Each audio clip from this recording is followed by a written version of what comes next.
Millionaire is sentenced to pay 980 millers to his pregnant ex-wife until a poor 7-year-old girl storms the court and reveals a truth that leaves everyone frozen. Before we tell this tale, hit like and comment where you're watching from, and one word that describes you.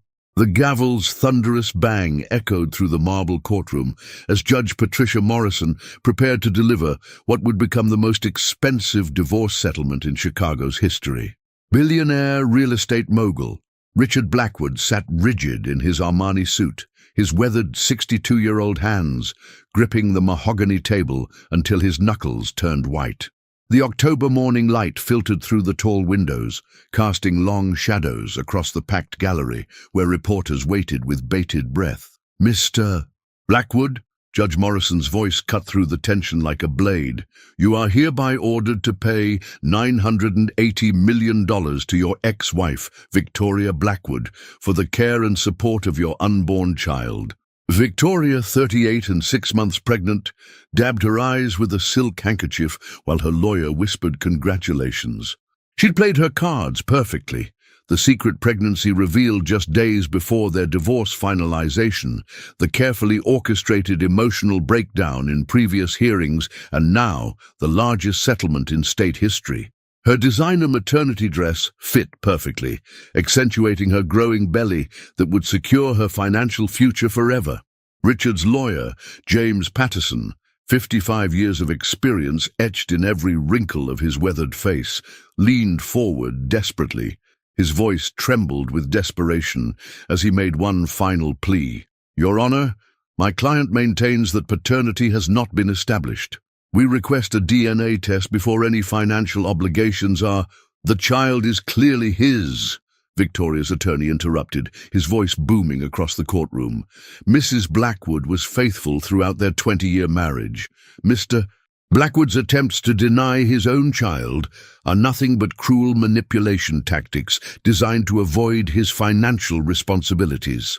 Richard's jaw tightened as memories flooded back. 20 years of marriage, countless fertility treatments, endless doctor visits where he was told he was the problem. Victoria had convinced him that his inability to father children was destroying their marriage. She'd cried, begged, pleaded for him to try harder, do more, spend more on treatments, and she'd waited until now, until their divorce was nearly final, to reveal a pregnancy. Something felt wrong, deeply wrong, but every attempt to question the timeline had been shut down by the court. The packed courtroom buzzed with whispers. News cameras rolled from the gallery, capturing every moment of what reporters were already calling the billion-dollar baby trial. Richard could feel the weight of hundreds of eyes watching his humiliation unfold in real time. Suddenly, the heavy oak doors at the back of the courtroom burst open with a tremendous crash that made everyone jump. Every head turned as a small figure darted down the center aisle, a 7-year-old girl with wild auburn curls and a tattered yellow dress that had seen better days, clutching something tightly in her small, dirt-stained fist.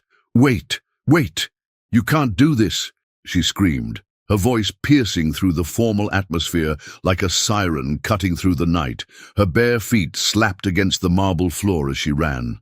Security guards immediately moved toward the child with practiced efficiency, but Judge Morrison raised her hand, her curiosity overriding decades of strict courtroom protocol. The little girl was clearly poor. Her canvas shoes had holes worn through the soles, her dress was patched in multiple places with different-colored fabric, and her face bore the telltale signs of someone who'd been living rough. Dark circles under her bright green eyes spoke of sleepless nights and constant worry far beyond her tender 7 years. "Stop right there!" the girl shouted with surprising authority, positioning herself directly in front of Richard's table like a tiny warrior facing an army. Her green eyes blazed with determination that seemed impossible for someone so young. "Mr. Blackwood isn't the daddy. I have proof right here in my hand." The courtroom erupted into chaos. Reporters shouted questions, spectators gasped and pointed, while Victoria's face went ashen white as if she'd seen a ghost rise from the grave.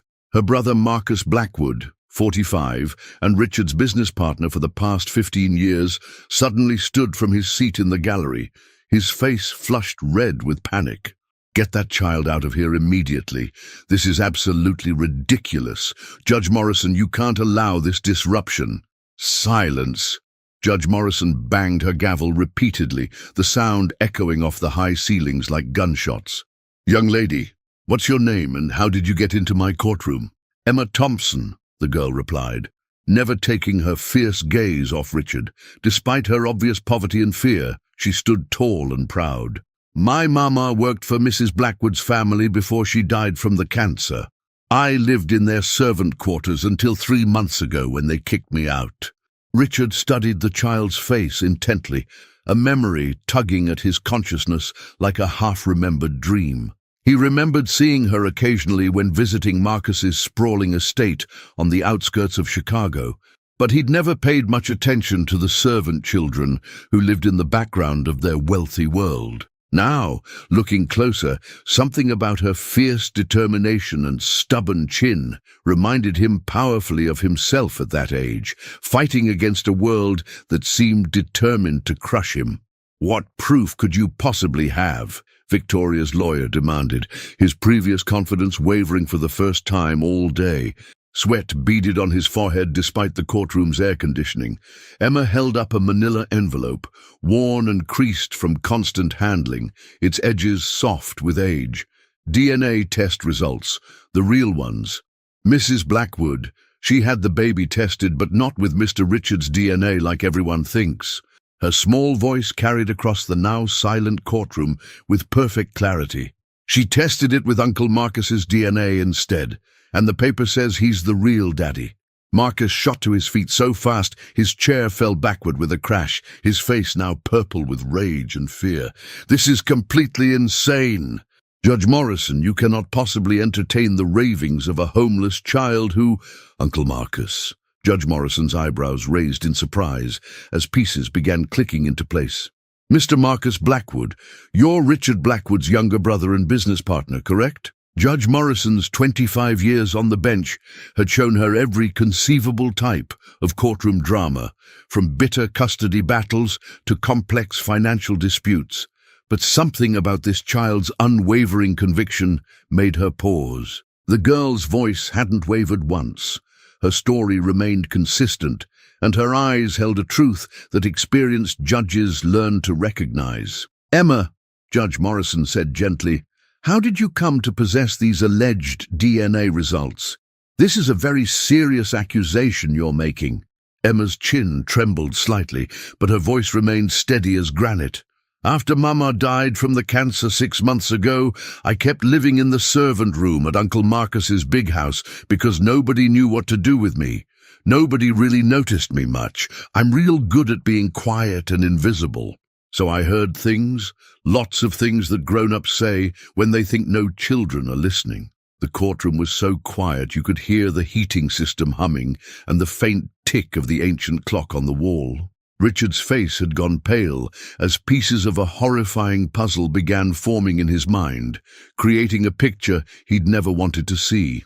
Mrs. Victoria would come visit Uncle Marcus almost every week when Mr. Richard was traveling for business, Emma continued, her 7-year-old innocence making the revelation even more devastating. They would hug and kiss like married people do, not like brother and sister. And Mrs. Victoria, she was always crying about how she couldn't have babies with Mr. Richard no matter how hard they tried. But then she got pregnant, and Uncle Marcus, he was so happy he danced around his office. Marcus stood frozen like a statue, beads of sweat forming on his forehead and upper lip, despite the cool October air conditioning. His expensive suit suddenly looked rumpled, his perfectly styled hair mussed from running his hands through it nervously. "Judge Morrison, this child is clearly coached and rehearsed.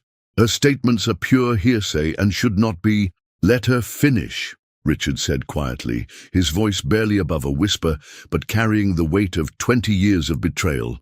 For 2 decades he'd wondered why Victoria could never conceive despite numerous expensive fertility treatments.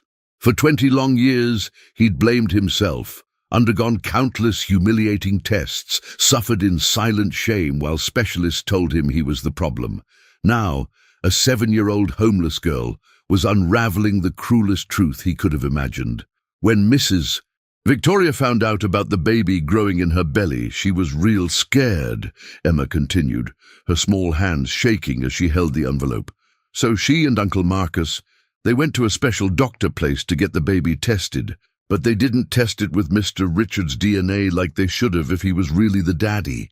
They tested it with Uncle Marcus's DNA instead, and the paper came back saying Uncle Marcus was 99.7% sure to be the real father. Victoria's lawyer grabbed her arm, whispering urgently in her ear with growing desperation. But she was staring at Emma like she'd seen the devil himself rise up from hell. How would a 7-year-old child even know what a DNA test document looks like? He challenged desperately, grasping at any possible defense. Emma's eyes filled with tears, but her voice never broke. Because when my mama got real sick with the cancer, the doctors had to do lots and lots of tests to find out what kind it was and how bad it had spread. I spent months in hospitals and doctor offices while Mama got sicker and sicker.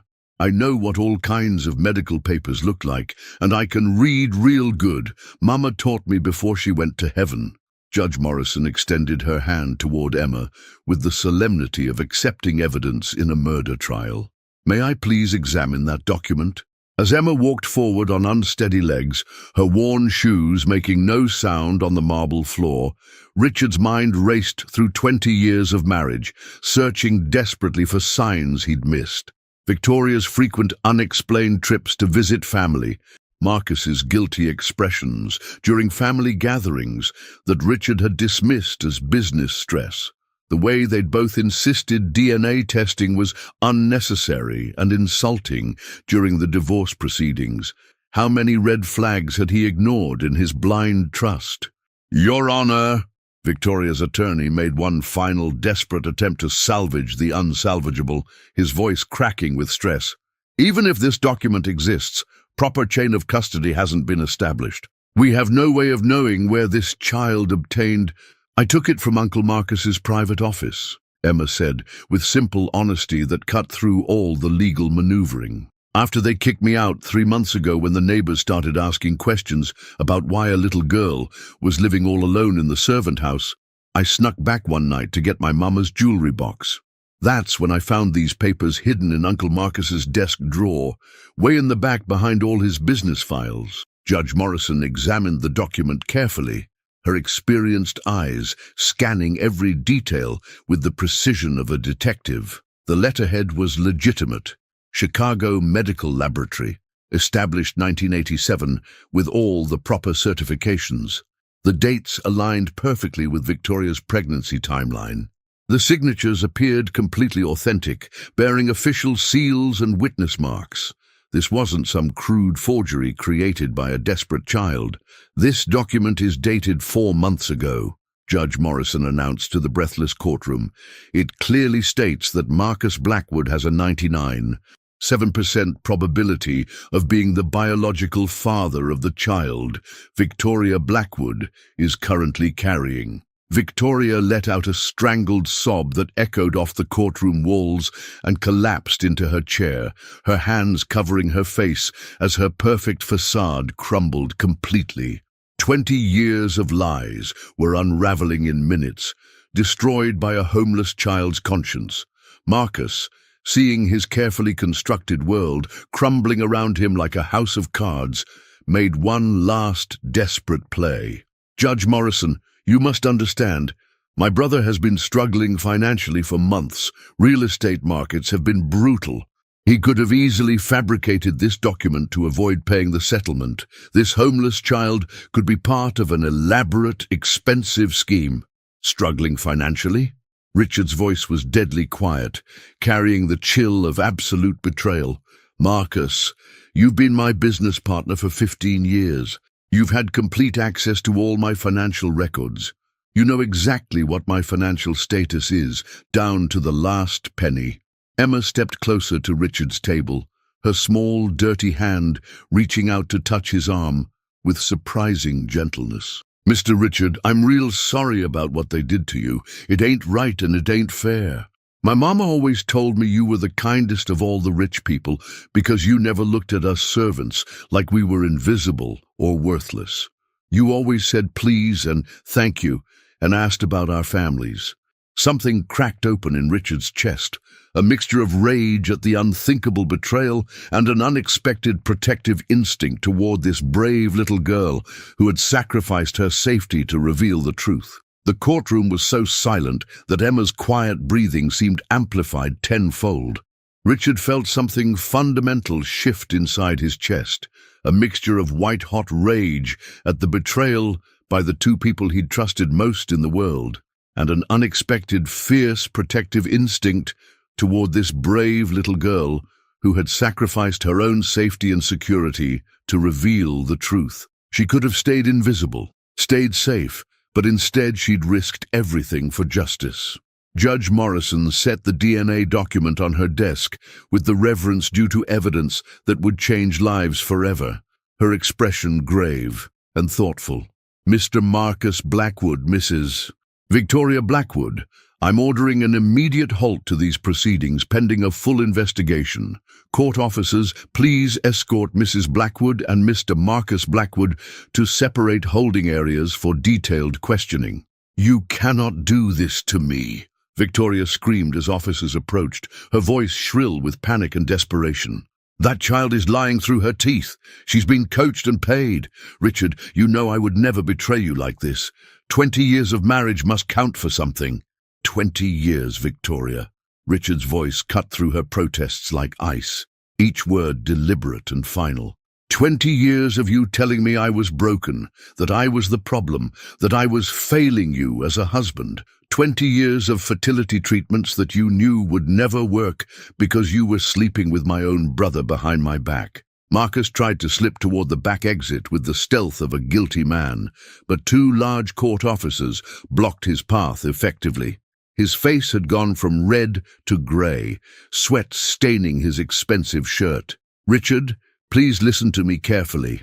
It's not what it looks like. Victoria seduced me during a moment of weakness. I was lonely. My marriage was falling apart, but I never intended for this to happen. You never intended to get caught, Richard finished with brutal honesty. How long, Marcus? How long were you planning to let me pay nearly $1 billion for your child? How long were you going to watch me suffer, thinking I was paying for my own flesh and blood? Emma tugged gently on Richard's suit jacket with her small fingers. When he looked down, her green eyes were filled with wisdom beyond her 7 years, the kind of wisdom that only comes from profound loss and hardship. Mr. Richard, my mama used to tell me that sometimes the people who hurt us the most are the ones who were supposed to love us the most. But that doesn't mean we're not worthy of real love. It just means they weren't worthy of ours. Judge Morrison overheard the child's words and paused in her instructions to the officers, clearly moved. This child's emotional maturity was extraordinary, forged no doubt by loss and hardship that no 7-year-old should ever have to endure alone. Emma, Judge Morrison called gently, do you have any family members? Anyone who's been taking care of you since your mother passed away? Emma shook her head sadly, her auburn curls bouncing. Just me now, Your Honor, but I'm okay, really I am. I'm real good at taking care of myself. I know how to find food and safe places to sleep, and I stay away from bad people. Richard stood slowly, his 62-year-old frame feeling both infinitely heavier with the weight of betrayal and strangely lighter with the burden of truth finally completely revealed. He looked down at Emma, this tiny warrior who had saved him from the cruelest deception imaginable, and felt his heart breaking for her courage. Emma, he said softly, would you like to come have lunch with me? And maybe we can talk about finding you a proper, safe place to stay? Emma's eyes widened with a mixture of hope and fear, emotions warring across her young face. You really want to have lunch with me? Even though I'm just a poor kid with dirty clothes and no family? Especially because you're the bravest, most honest person in this entire courtroom, Richard replied with complete sincerity, extending his hand to her like a lifeline. As Emma placed her small, dirt-stained hand in Richard's large, manicured one, something shifted in the very atmosphere of the courtroom. Even the hardened court officers, who had seen every form of human drama imaginable, seemed moved by the sight of the billionaire and the homeless child forming an unlikely alliance built on truth and courage. Judge Morrison addressed the room with unusual emotion, coloring her typically professional demeanor, her voice carrying the weight of genuine feeling.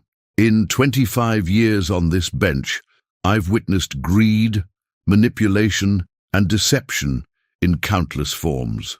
I've seen families torn apart by money, children used as pawns, and truth buried under mountains of lies. But I've rarely, if ever, seen courage like this child has demonstrated today. Mr. Blackwood, the settlement order is hereby suspended pending full DNA verification and complete investigation into possible fraud charges. Victoria was led away, sobbing hysterically, her perfect blonde hair disheveled, her designer maternity dress wrinkled from stress and panic. She looked back over her shoulder with desperate eyes. "Richard, please. You have to understand. I was so lonely. You were always working, traveling, building your empire, and Marcus was there when you weren't. It just happened. It wasn't planned. Save it for your attorney," Richard said without even looking at her, his voice carrying the finality of a coffin lid closing. 20 years, Victoria.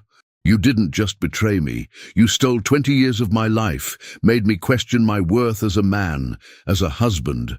That's unforgivable. Marcus, handcuffed and flanked by officers like a common criminal, made one final desperate appeal to his older brother. "Richard, we're family. We're blood, brothers who built an empire together. Surely we can work something out, find a way to move past this unfortunate situation.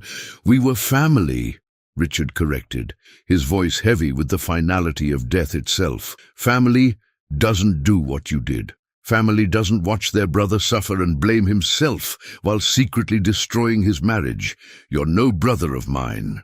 As the court officers removed Victoria and Marcus from the courtroom, like the criminals they were, Emma pressed closer to Richard's side, her small body seeking protection and comfort. "Mr. Richard, are you going to be okay? I know it hurts real bad when people you love with your whole heart lie to you and betray you. When my mama died, I thought the world was ending, but somehow I kept going." Richard looked down at her, amazed by her capacity for empathy despite everything she'd endured. Here was a child who had lost her mother to cancer, been abandoned by everyone who should have protected her, forced to live on the dangerous streets alone, and yet she was worried about his emotional well-being. Her selflessness was humbling and inspiring.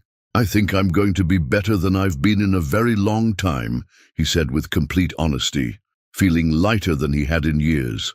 "Thanks to your incredible courage, Emma. You saved me from a lie that could have destroyed the rest of my life." Judge Morrison approached them as the courtroom slowly emptied, reporters rushing out to file their stories about the most dramatic court case Chicago had seen in decades. "Mr. Blackwood, given the extraordinary circumstances, I'm recommending a full federal investigation into your brother and ex-wife's financial records. If they've been defrauding you beyond this settlement attempt, we'll uncover every penny and hold them accountable." She then knelt down to Emma's level, her formal judicial demeanor softening. "Young lady, what you did today was not just brave. It was heroic. You risked everything to tell the truth. But I need to ask, where will you be staying tonight? I cannot in good conscience allow a 7-year-old child to return to living on the streets." Emma looked up at Richard with hopeful eyes that sparkled with possibility. "Mr. Richard, I don't want to be a bother or cause you any trouble, but if you maybe had a spare room somewhere just for tonight, I promise I'm real quiet and I don't eat much food." Richard felt his heart breaking and healing simultaneously, two opposite emotions flooding through him at once. "Emma, I have a very large house with many spare rooms that never get used, and honestly, I think I'd like the company very much, if you're willing to trust me." Emma nodded eagerly. Then her expression grew serious and thoughtful. "But Mr. Richard, I gotta tell you something important about me. I ain't just a regular quiet kid. I'd been taking care of myself for months, and I got lots of opinions about things, and I ask tons of questions, and I don't always do what adults tell me to do." For the first time in months, Richard Blackwood smiled. Really, genuinely smiled with pure joy. "Emma, I think that's exactly what I need in my life right now." 3 weeks after the courtroom revelation, Richard's sprawling mansion in Lincoln Park had been transformed from a cold, sterile monument to wealth into something resembling a home.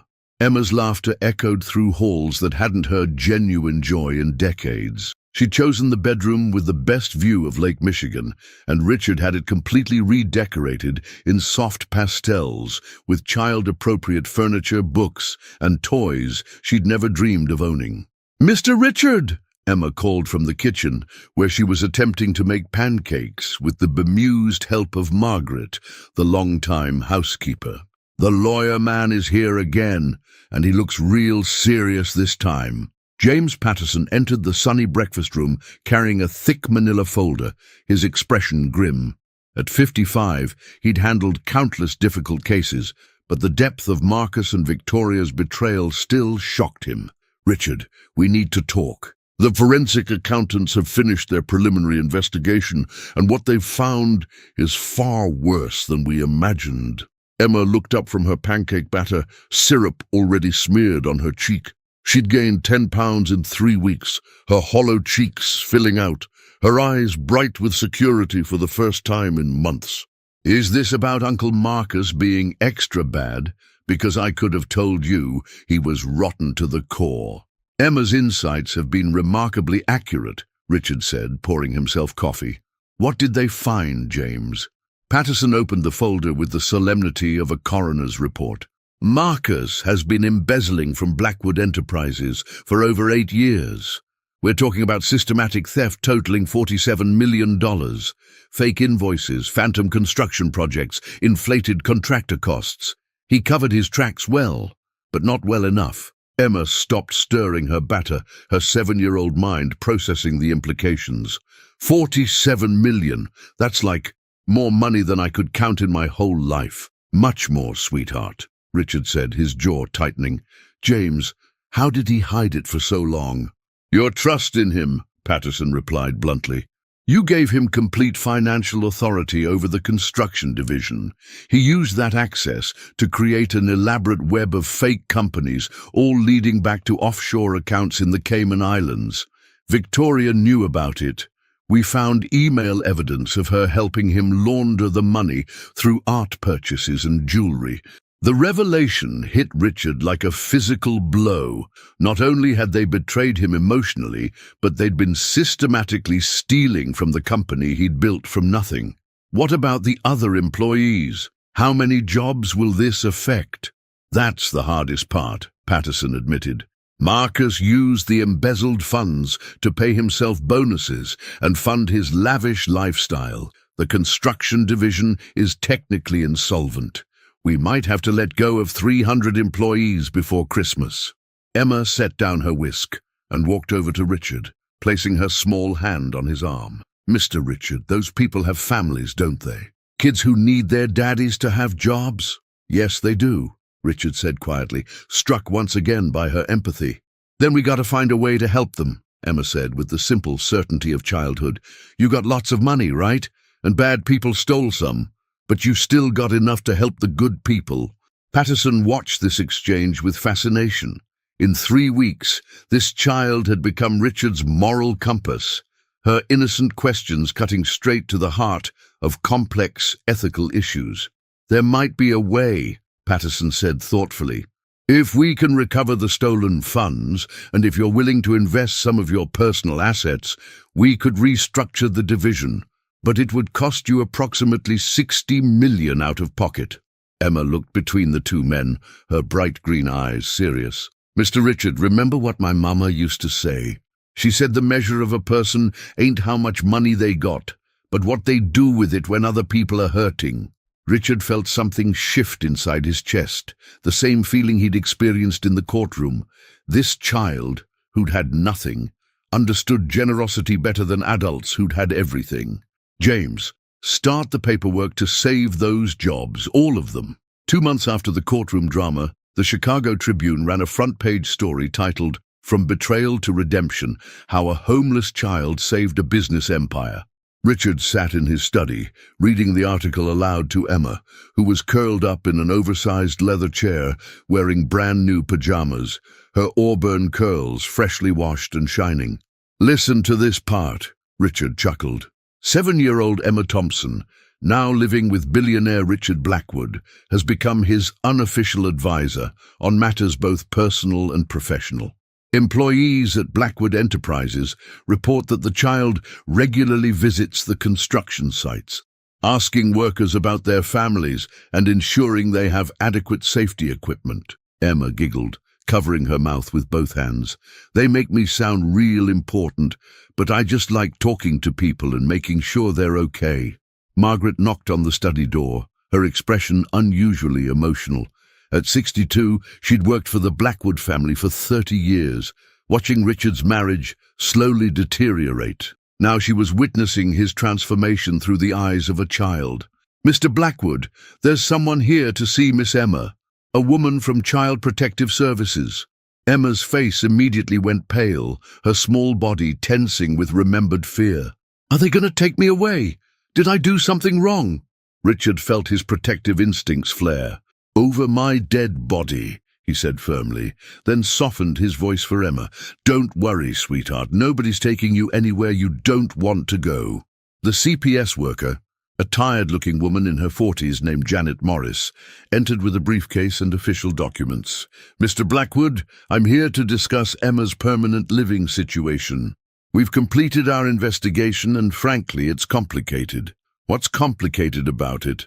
Richard asked, his voice carrying an edge that had intimidated business rivals for decades. "Emma has no living relatives. Her mother died intestate, leaving no will or guardian designation. Technically, she should be placed in the foster care system while we search for suitable family placement." Emma's eyes filled with tears. "Mr. Richard, I don't want to go to foster care. The kids at the shelter told me stories about foster care, and they were real scary." Richard's heart clenched. His heart. In 2 months, this child had become the center of his world, bringing life and meaning to days that had been empty for years. The thought of losing her was unbearable. "What would it take to make this permanent?" he asked Janet directly. "Adoption," she replied simply, "but it's a lengthy process. Background checks, home studies, psychological evaluations, court hearings, and honestly, Mr. Blackwood, your recent divorce and the criminal charges against your ex-wife complicate matters." Emma slipped out of her chair and walked to Richard, taking his hand with surprising firmness. "Mr. Richard, do you want to be my daddy? Like for real and forever?" The question hung in the air like a prayer. Richard looked down at this remarkable child who had saved his life in more ways than she could understand. She'd exposed the lies that were destroying him, brought joy back into his empty mansion, taught him about generosity and courage, and shown him what unconditional love looked like. "Emma, I would be honored to be your father," he said, his voice thick with emotion. "If you'll have me." Emma launched herself into his arms, tears streaming down her face. Yes, yes, I want you to be my daddy, forever and ever." Janet Morris watched this exchange with professional interest and personal emotion. In 15 years of social work, she'd seen countless placements, but the genuine love between this man and child was undeniable. "There's something else," Janet said quietly. "Emma, we found something in your mother's personal effects that the hospital had stored. Your mother wrote you a letter before she died." Emma's grip on Richard tightened. "A letter? For me?" Janet pulled out a sealed envelope with "For my beautiful Emma" written in shaky handwriting. "She asked the nurses to make sure you got this when you were in a safe place with people who loved you." With trembling fingers, Emma opened the envelope. Richard held her close as she read her mother's final words aloud. "My darling Emma, if you're reading this, it means you found your way to safety and love. I always knew you were special, brave enough to stand up for what's right. Take care of your new family the way you took care of me. I love you forever. Mama." 6 months after the adoption papers were filed, Richard and Emma had settled into a routine that brought both of them more happiness than either had known in years. Spring was blooming in Chicago, and Emma's 9th birthday was approaching. Though they'd discovered her actual birth date had been recorded incorrectly, she was actually 8, not 7, which explained her remarkable maturity. "Daddy Richard," Emma called from the garden where she was helping Margaret plant flowers. The title had evolved naturally from Mr. Richard to Daddy Richard to simply Daddy as their bond deepened. "There's a fancy car coming up the driveway, and it don't look like any of our usual visitors." Richard looked out the window to see a black sedan with government plates. His stomach tightened. Official visits rarely brought good news. The doorbell rang, and Margaret answered, returning with 2 serious-looking federal agents. "Mr. Blackwood, I'm Agent Sarah Chen, FBI Financial Crimes Division. This is Agent Martinez. We need to discuss your brother's case." Emma appeared in the doorway, instinctively positioning herself near Richard. Months of security had helped heal her trauma, but she remained protective of the people she loved. "Is it okay if Emma stays?" Richard asked. "She's been part of this from the beginning, and she deserves to know what's happening." Agent Chen nodded. "Actually, Emma's testimony may be crucial to our case. Marcus Blackwood and Victoria Blackwood have been arrested on multiple federal charges: fraud, conspiracy, money laundering, and racketeering. The evidence Emma provided led us to uncover a network of corruption involving city contracts and bribes to building inspectors." Emma's eyes widened. "They were doing even more bad things?" "Much more," Agent Martinez confirmed. "Your Uncle Marcus was paying city officials to approve substandard construction materials. 3 buildings constructed with these materials have structural problems that could endanger lives." Richard felt sick. "How many people could have been hurt?" "Potentially hundreds," Agent Chen replied. "But because Emma spoke up, we caught it before any catastrophic failures occurred. She literally saved lives by exposing this conspiracy." Emma processed this information with the seriousness of a child who'd grown up faster than she should have. "So, when I found those papers and told the truth in court, I didn't just save Daddy Richard from paying money for a baby that wasn't his. You exposed a criminal enterprise that was putting innocent families at risk," Agent Martinez said. "Buildings where children live and play." The weight of this revelation settled over the room. Emma's simple act of courage had had far-reaching consequences she'd never imagined. "There's something else," Agent Chen continued. "Marcus and Victoria have agreed to plea bargains in exchange for their cooperation. They'll serve reduced sentences, but will have to make full restitution. We've recovered 31 million of the stolen funds so far." "What about the people who might have lost their jobs?" Emma asked, always thinking of others first. Richard smiled, still amazed by her compassion. "I told you, sweetheart, we saved all those jobs. And now, with some of the stolen money coming back, we can give everyone bonuses this Christmas." Emma clapped her hands with delight. "Really? All the construction workers will have good Christmas presents for their kids?" "The best Christmas they've had in years," Richard promised. Agent Chen gathered her files, preparing to leave. "Mr. Blackwood, there's one more thing. The Chicago District Attorney wants to recommend Emma for a Civic Courage Award. Her actions demonstrated extraordinary bravery for someone her age." Emma looked puzzled. "An award? But I just told the truth. Isn't that what everyone's supposed to do?" "Unfortunately, not everyone has your courage," Agent Martinez said. "Most people would have stayed silent to protect themselves." After the agents left, Emma curled up next to Richard on the couch, processing everything they'd learned. "Daddy, do you think my mama would be proud of me?" Richard hugged her close, his heart full. "Emma, your mother would be incredibly proud. You saved me. You saved hundreds of families from dangerous buildings. You helped catch criminals, and you showed everyone what real courage looks like." Emma was quiet for a moment. "I miss her sometimes, but I'm glad she sent me to find you. I think maybe she knew we needed each other." "Ah, I think you're exactly right," Richard whispered, watching the sunset paint the sky in brilliant oranges and pinks. We definitely needed each other. 1 year after the courtroom revelation, Emma's official adoption day had finally arrived. The same courthouse that had witnessed the exposure of Marcus and Victoria's betrayal would now witness the legal creation of a new family built on love and trust. Judge Morrison, now retired but specially requested to preside over the ceremony, smiled warmly as Richard and Emma entered the courtroom. Emma wore a beautiful white dress that Margaret had helped her pick out, her auburn hair decorated with tiny flowers.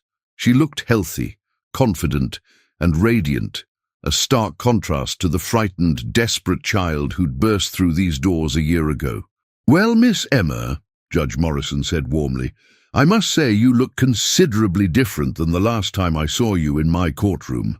Emma giggled, twirling to show off her dress. "I got new clothes and everything, Your Honor, and I learned proper grammar from my tutor, though I still talk regular sometimes when I get excited."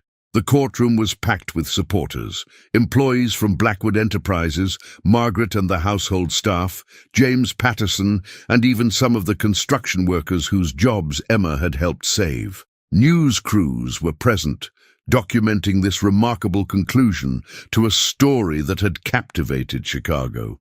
"Your Honor," Richard began formally, "I request legal adoption of Emma Rose Thompson to be renamed Emma Rose Blackwood."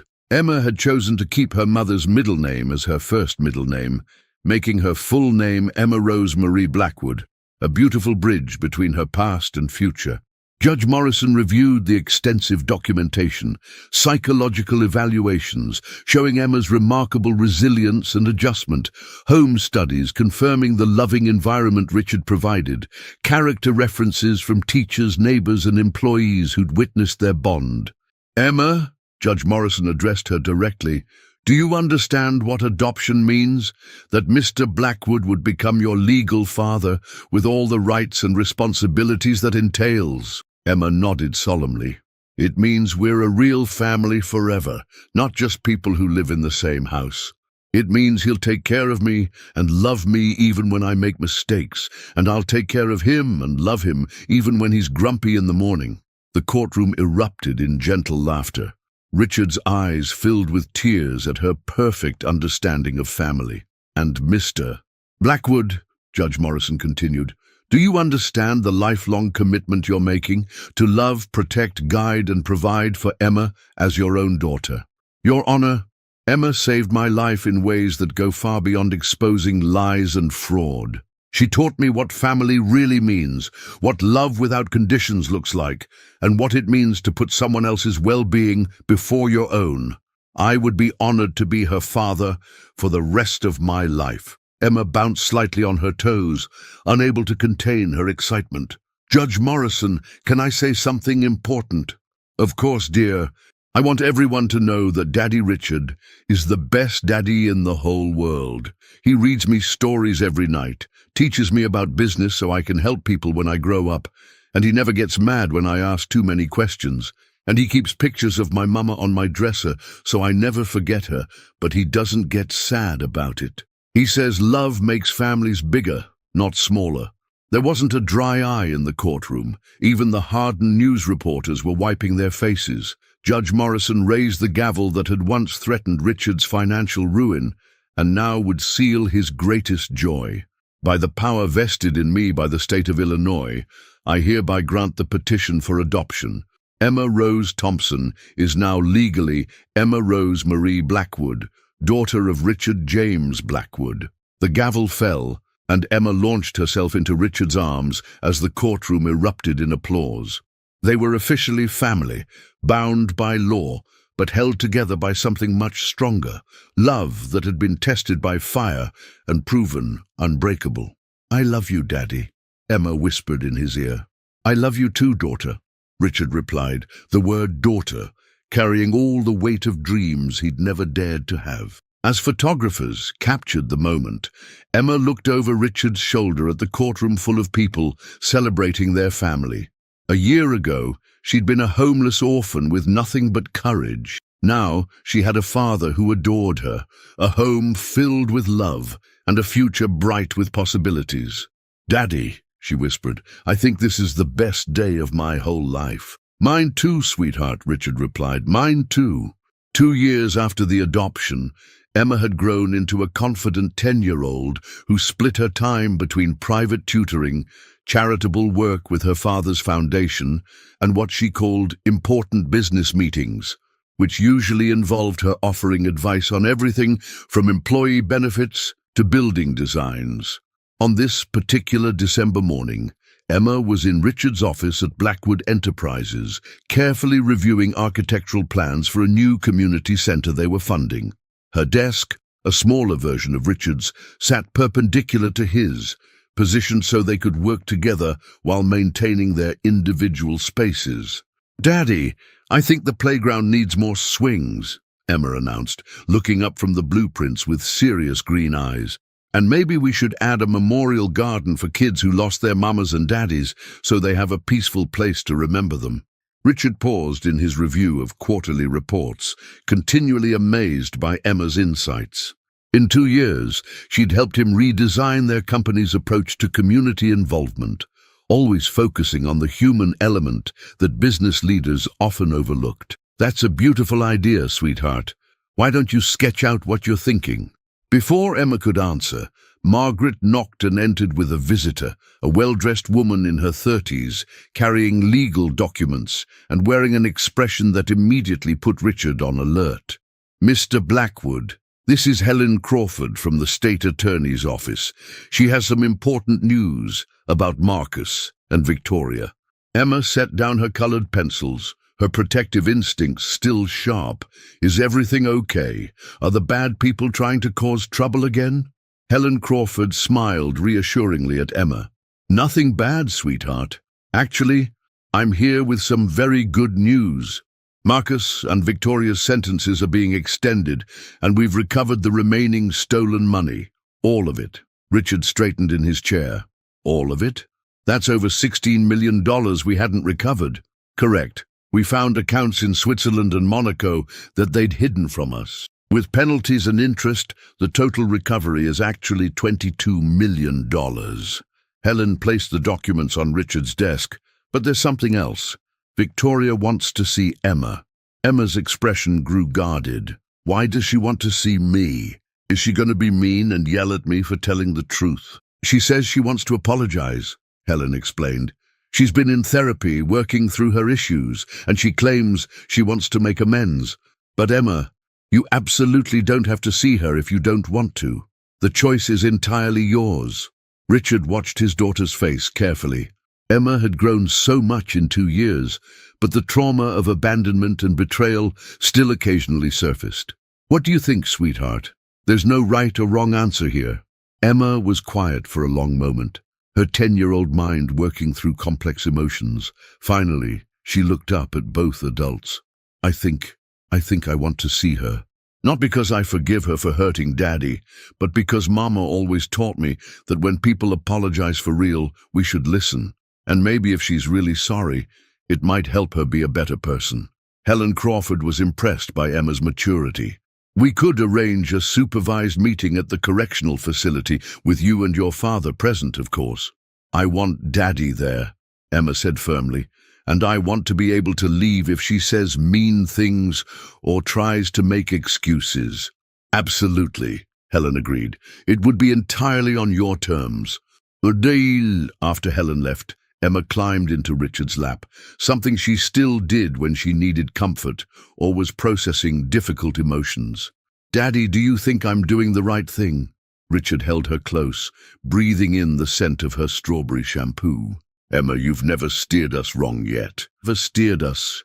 Your instincts about people are better than most adults I know. If you think you should see Victoria, then I trust your judgment." Emma was quiet for a moment. "I don't miss her, you know. She was never really nice to me when I lived at Uncle Marcus's house. But I keep thinking about what you taught me about forgiveness being something we do for ourselves, not for other people." "You're absolutely right," Richard said, marveling again at her wisdom. "Forgiveness doesn't mean forgetting what someone did or letting them hurt you again. It means letting go of the anger so it doesn't poison your own heart." Emma nodded solemnly. I think I want to hear what she has to say, and if she's really sorry, maybe that will help me let go of the last bit of angry feelings I have. But Daddy? Yes, sweetheart? No matter what she says, you're my real daddy now. And this is my real family. She can't change that, right? Richard hugged her tighter. Nothing and nobody can ever change that, Emma. We're family forever, legally and in every way that matters. Emma smiled and returned to her architectural plans. Good. Now, about those swings. 6 months later, Richard and Emma sat in the visiting room of the minimum security women's correctional facility, waiting for Victoria to arrive. Emma, now 10 and a half, had chosen her outfit carefully. A simple blue dress that her mother would have been proud of, neither too fancy nor too casual. She held Richard's hand tightly, her other hand clutching a small photo of her mother. When Victoria entered, the change was dramatic. Gone was the perfectly coiffed socialite who had tried to steal nearly $1 billion. This woman looked older, humbler, wearing simple prison clothes and no makeup. Her pregnancy had ended in a miscarriage 3 months after her arrest, a tragedy that, despite everything, Emma had felt sorry about. Victoria sat across from them, her hands shaking slightly. At 40, she looked decades older than her years. Emma, I don't know where to begin. Emma studied Victoria's face with the careful attention she'd learned from watching Richard evaluate business deals. Why don't you start with why you wanted to see me? Because you're the bravest person I've ever known, Victoria said, her voice barely above a whisper. And because I owe you an apology that I should have given you 2 years ago. Richard remained silent, letting Emma lead the conversation as they'd agreed. I'm listening, Emma said simply. Victoria took a shaky breath. Emma, what Marcus and I did was unforgivable. We lied, we cheated, we stole, and we hurt people who trusted us. But the worst part, the part that haunts me every single day, is that we ignored a child who needed help. You were living in that servant room, taking care of yourself after your mother died, and instead of helping you, we saw you as a problem to be hidden away. Emma's expression didn't change, but her grip on Richard's hand loosened slightly. When you stood up in that courtroom, Victoria continued, tears streaming down her face, you showed more integrity at 7, 8 years old than I showed in 40 years of life. You could have stayed invisible, stayed safe, but you chose to tell the truth, even though it was scary and dangerous. It was the right thing to do, Emma said simply. My mama taught me to always tell the truth, especially when it's hard. Victoria nodded, sobbing now. Your mother raised an extraordinary daughter, and Richard, you've given her the family and love she always deserved. Emma, I'm not asking for forgiveness. I don't deserve it. I just wanted you to know that seeing your courage changed me. I'm getting help, real help, and I'm trying to become someone who would make better choices. Emma was quiet for a long moment, processing Victoria's words.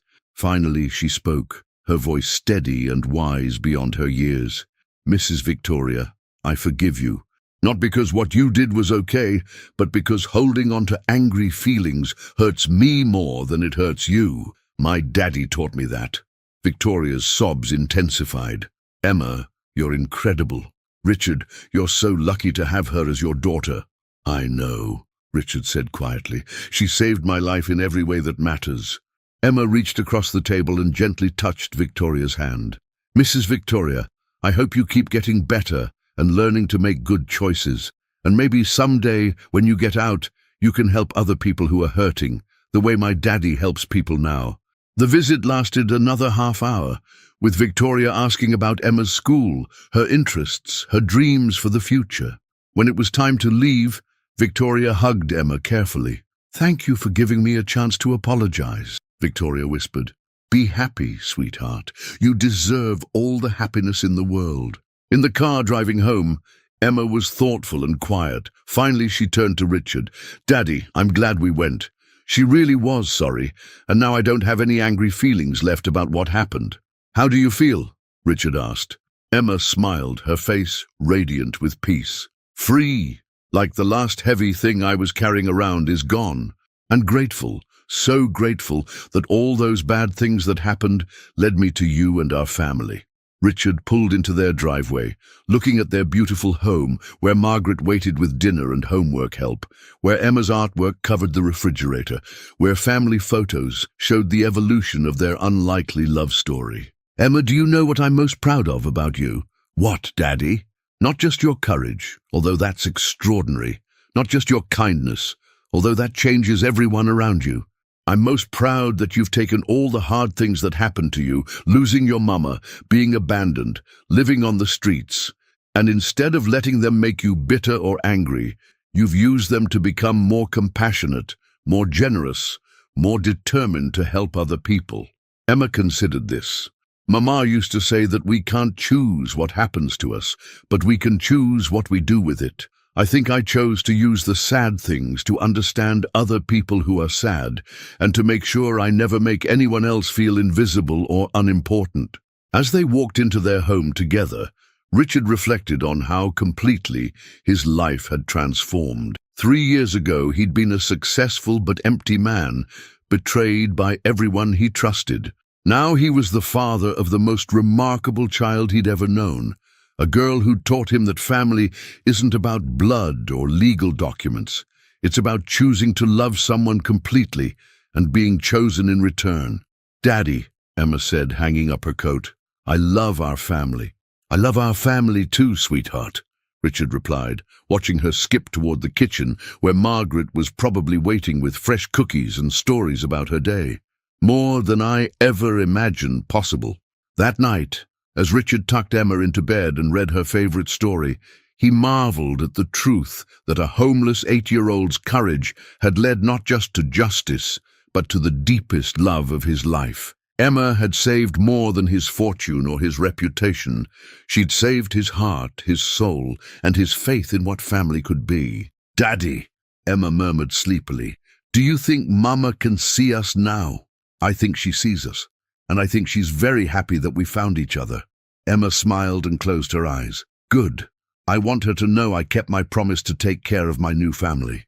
"You've kept your promise perfectly, sweetheart. Sweet dreams." A day, as Richard turned off the light, he whispered a silent thank you to Emma's mother, wherever she was, for raising a daughter brave enough to tell the truth and loving enough to heal a broken man's heart. Their family had been born from betrayal and trauma, but it had been built on truth, courage, and unconditional love, the strongest foundation of all.